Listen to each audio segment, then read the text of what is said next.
En este podcast vamos a hablar de los conceptos de campo de fuerza y campo de lucha y los vincularemos a otros conceptos que ya hemos ido comentando en el curso. Comenzamos recordando el esquema del más menos, que es la caracterización que Bourdieu hace del espacio-campo. Como veíamos en el podcast anterior, las posiciones se han ido apropiando de diferentes porciones o cuantías de capitales globales existentes en el campo, y eso les permite disponer de mayores o menores accesos a los recursos sociales. Como dice Bourdieu, el espacio social es comparable al espacio físico, que se reconstruye como una carta geográfica sobre la base de principios de diferenciación o de distribución y orientada con un polo positivo y un polo negativo, en el cual los individuos están situados en lugares determinados por su posición dentro de la distribución de recursos sociales.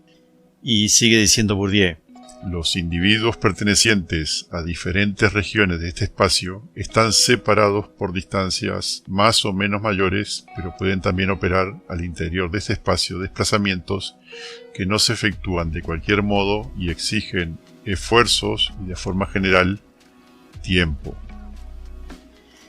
Estas distancias que separan a los agentes actores se traducen entonces en una distribución desigual de recursos, y eso tiene efectos directos en cuanto al bienestar de las personas, la satisfacción de necesidades primarias o secundarias y, por ejemplo, la forma como se concretan los derechos formales consagrados por las leyes y sus consecuencias en relación a la salud, al acceso a la educación, a la vivienda, al trabajo, etc. ¿Cómo se sostiene esta situación de desigualdad de los espacios sociales? Para explicarlo, Bourdieu utiliza las nociones de campo de fuerzas y campo de luchas que operan en todo espacio-campo.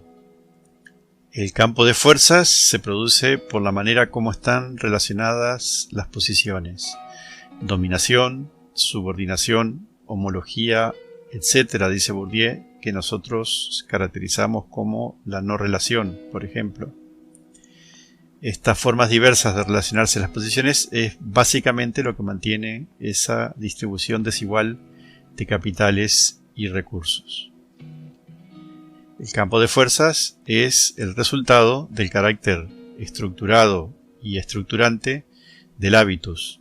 Estructurado quiere decir que el hábitus incorpora en nosotros la estructura social, nos hace incorporar nuestra posición y también el conocimiento y reconocimiento de las demás posiciones del espacio-campo, quiénes somos, quiénes son los otros y cómo debemos relacionarnos.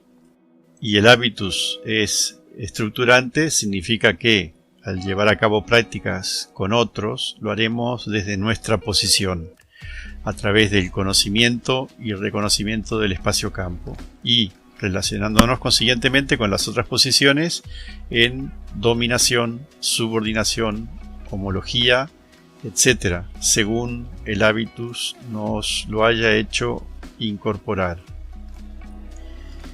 Pero todo y su persistencia, este campo de fuerza se ve alterado y hasta modificado por el campo de luchas. Dice Bourdieu, campo de fuerzas actuales y potenciales, el campo es también un campo de luchas por la conservación o la transformación de la configuración de sus fuerzas. Y continúa diciendo, el campo, en tanto que estructura de relaciones objetivas entre posiciones de fuerza, sostiene y orienta las estrategias por las cuales los ocupantes de esas posiciones buscan, individual o colectivamente, salvaguardar o mejorar su posición e imponer el principio de jerarquización más favorable a sus propios productos. Dicho de otro modo, buscan colectivamente mantener las cuantías de sus capitales y sus privilegios, o buscan colectivamente avanzar y mejorar las cuantías de sus capitales y mejorar para sí la distribución de los recursos sociales. Y lo que es importante que señala Bourdieu, las estrategias de los agentes dependen de su posición en el campo, es decir, en la distribución del capital específico y de la percepción que tienen del campo. Y esto nos tiene que hacer considerar la diversidad de capitales y cómo inciden unos capitales en otros, o cómo unos capitales pueden tener más efectos que otros en estas estrategias. Analizamos, como hacemos habitualmente, un ejemplo visual. La foto de las fuentes segregadas para personas negras y personas blancas es una representación del campo de fuerzas. Esa situación está reflejando el mapa del más menos y se sostiene como un efecto de campo de fuerzas que procede de la historia del esclavismo en los Estados Unidos. En algunos estados de la Unión se mantuvieron legislaciones segregacionistas muchas décadas después de la abolición de la esclavitud. Se fue dibujando así el mapa del más menos, en el cual las posiciones se definieron principalmente por la coloración de la piel, situando a las personas negras en las posiciones dominadas o subordinadas y viceversa a las personas blancas en las posiciones dominantes. Esta definición de las posiciones es lo que llamamos los derechos y deberes entre comillas de las posiciones. ¿Qué puedo y a qué estoy obligado?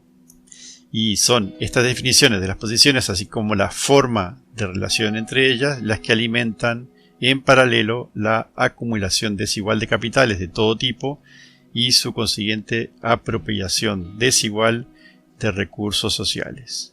Empleos vedados, zonas de las ciudades no accesibles para personas negras, centros educativos no permitidos, el acceso a la salud, la participación política, etc.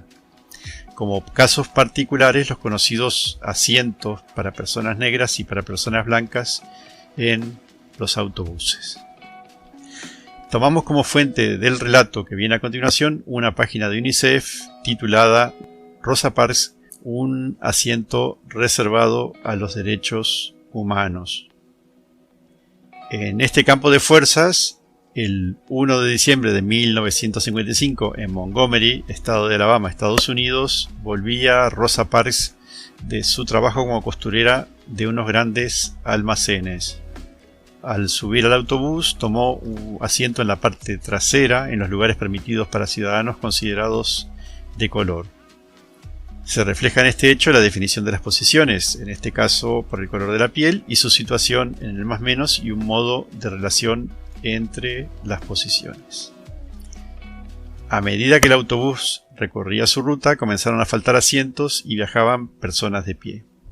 Fue entonces cuando el conductor paró el autobús para pedir a 3 mujeres negras que se levantaran. Vuelven a aparecer las definiciones de las posiciones, sus derechos y deberes entre comillas, que pueden y a que están obligadas. En este caso, las personas negras están obligadas también a ceder sus asientos a las personas blancas que vayan de pie. Rosa Parks se negó a hacerlo, y no lo hizo ni cuando el conductor amenazó con denunciarla. Comienza aquí a manifestarse el campo de luchas. Finalmente, Rosa Parks fue arrestada, enjuiciada y condenada por transgredir el ordenamiento municipal. Rosa Parks pertenecía a una asociación a favor de los derechos civiles de los afroamericanos. Sus compañeros comenzaron una protesta poco después de que fuera arrestada. El mensaje radiofónico anunciando la protesta decía: "Estamos pidiendo a todos los negros que nos suban a los autobuses el lunes, en protesta por el arresto y el juicio. Puede faltar a clase un día. Si trabajas, coge un taxi o camina.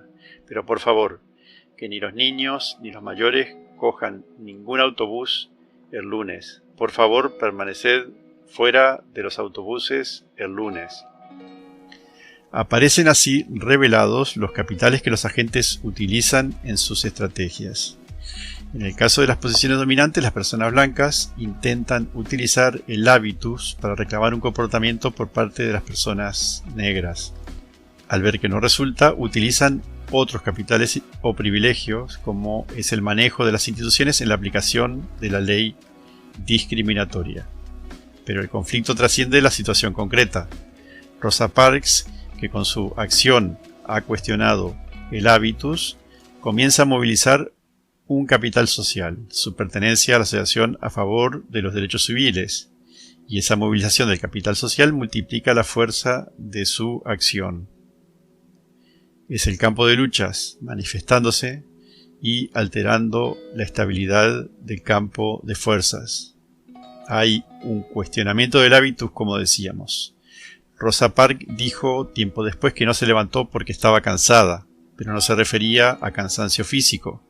Como muchas otras personas en su situación, estaba cansada de ser tratada como una ciudadana de segunda.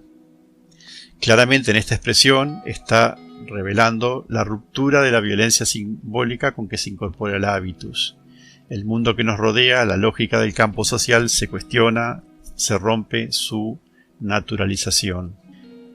Resulta interesante señalar que inicialmente la reclamación de la protesta no era que se dejara de diferenciar entre negros y blancos, sino que la línea divisoria entre las dos secciones del autobús fuera fija y que las personas negras no tuvieran que ceder sus asientos. Pero al no tener respuesta, la protesta del lunes continuó y duró más de un año. Durante 381 días, la población negra de la ciudad de Montgomery se negó a subir a ningún autobús. El boicot a la compañía de transportes implicó a unas 42.000 personas que suponían el 70% de los usuarios de los autobuses.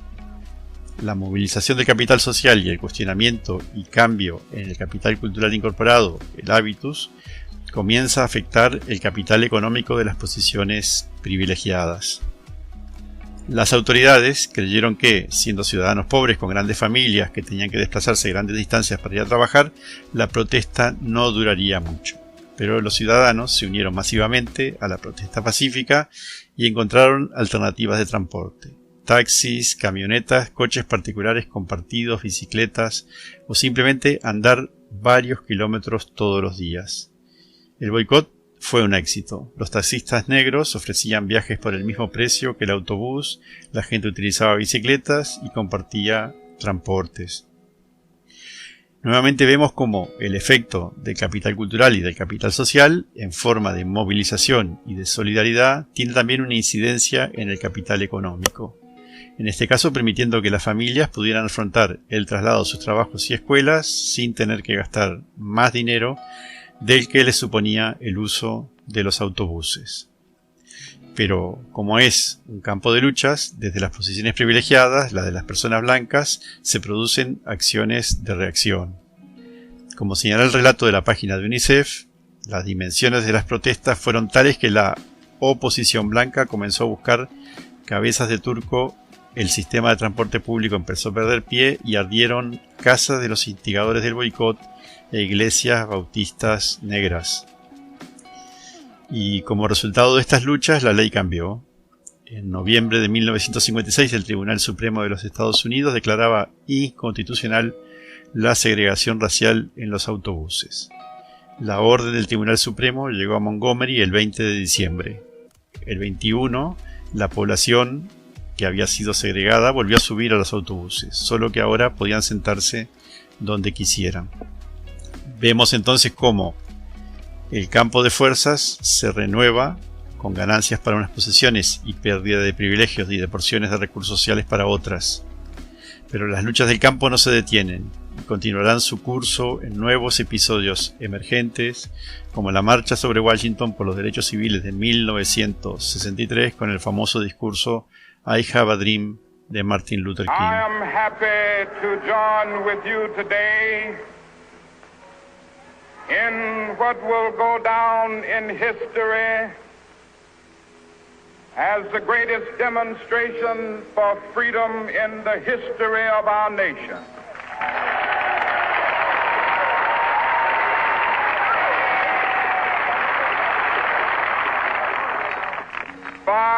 50 years ago, a great American in whose symbolic shadow we stand today signed the Emancipation Proclamation. This momentous decree came as a great beacon light of hope to millions of Negro slaves who had been seared in the flames of withering injustice. It came as a joyous daybreak to end the long night of their captivity. But 100 years later, the Negro still is not free. 100 years later, the life of the Negro is still sadly crippled by the manacles of segregation and the chains of discrimination. 100 years later, the Negro lives on a lonely island of poverty in the midst of a vast ocean of material prosperity. 100 years later,